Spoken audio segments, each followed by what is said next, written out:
I put this spare cylinder that I had that I cleaned up the other day on the number 4 spot. I don't have it torqued down yet. I got the nuts tightened down, but I didn't torque them down yet. I have to go look in the overhaul manual and get the torque specs for them and the pattern and everything. I put it on so that I could work on this baffle and this oil cooler so I can make sure and get it fitted up there right. I want to build a new brace to go from the oil cooler over here to the crankcase somewhere. Replace those ones that broke out of there and hopefully take some of the load off of this baffling here. And I might as well go ahead and set that cylinder up, and that one will be done when the rest of them get here. But the main purpose of doing this is just to get that oil cooler set up and that piece of baffling set up. Well, I just have it set in there right now. I have to take it out of there to torque this cylinder down, and then once I get the cylinder torqued down, then I can go ahead and put that in there. There's a couple of screws that hold it on up here on a little bracket, and of course the oil filter mounts up to it, and so might as well do that. I looked in the Lycoming overhaul manual for the instructions on installing the cylinders, and of course you're supposed to install the number 1 cylinder first, and then didn't have a sequence after that, but we're not installing the number 1 cylinder first, we're installing the number 4 cylinder first. That's the only one I got. Well, anyway, I looked up the sequence for torquing down these bolts and for the torque values on it. It was a little bit confusing because they have them all jumbled up into one. They have the wide deck or wide flange cylinders, and then they have the narrow deck cylinders, and the narrow deck cylinders have shims that go underneath the bolts, and like I said, they combine everything together, so deciphering what they said in there was a little bit tricky, but I got it figured out, and it's pretty simple. You've got 8 bolts in there. You've got 4 1/2-inch bolts and 4 7/16-inch bolts.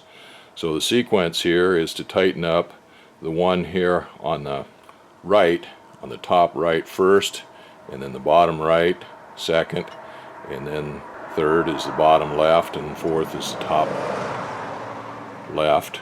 And you do the 1/2-inch bolts first, the large ones first, and then you do the 7/16-inch bolts, and you do it's in the same order.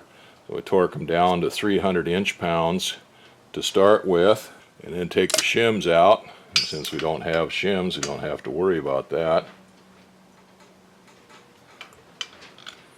So I'm going to do,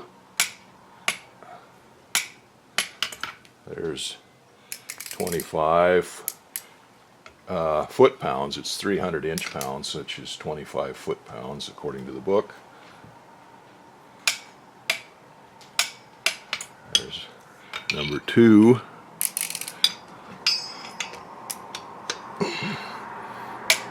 Here's number 3. There's number 4. So we'll do those first, and we'll go around and do the 7/16-inch ones.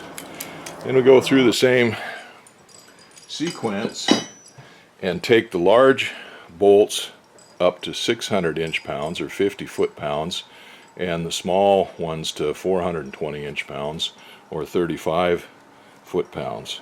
So, okay, now the reason I wanted to do that is because once I put the baffling on here, it's going to be hard to get in there to do those. Otherwise I'd wait to do it and do them all at the same time. I got the baffling mounted up again. I took this piece off that goes over this number 4 cylinder away from the one that extends out to the number 2 cylinder. This needs to be on here because this supports the outboard end of this back piece of baffling, and that holds that up and takes quite a bit of load off of that. I fixed this up a little bit.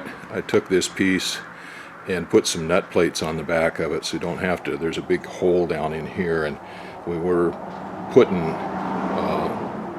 AN3 bolts in here with nuts on the back side of them. You got to hold them on and everything, and it was kind of a pain.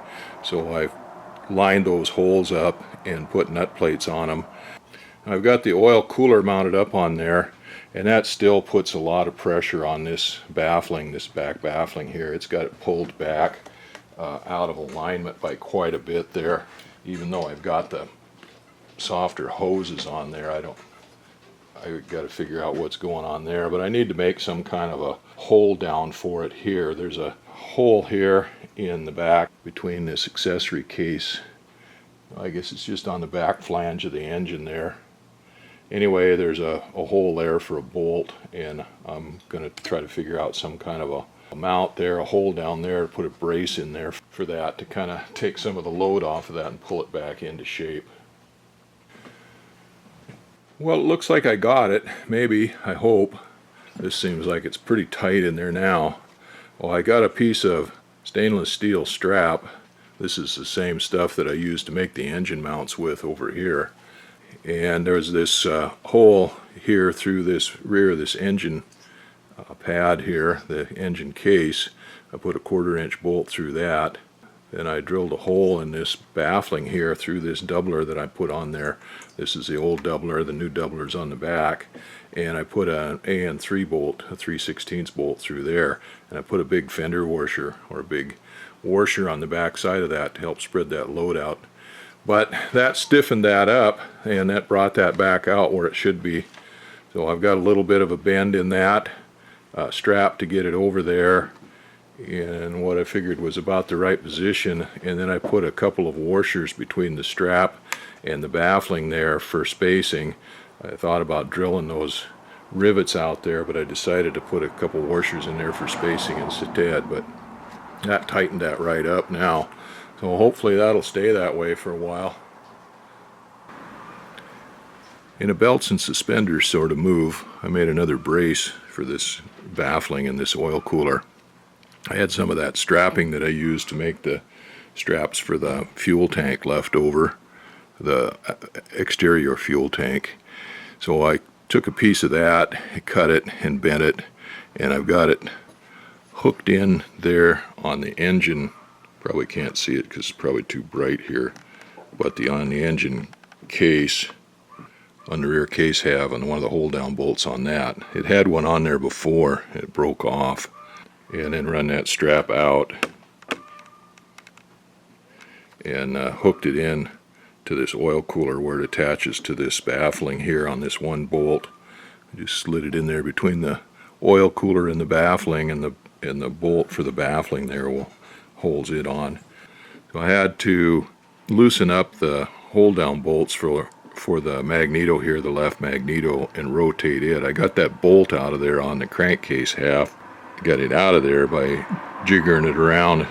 Finally got it out, but I couldn't get it in.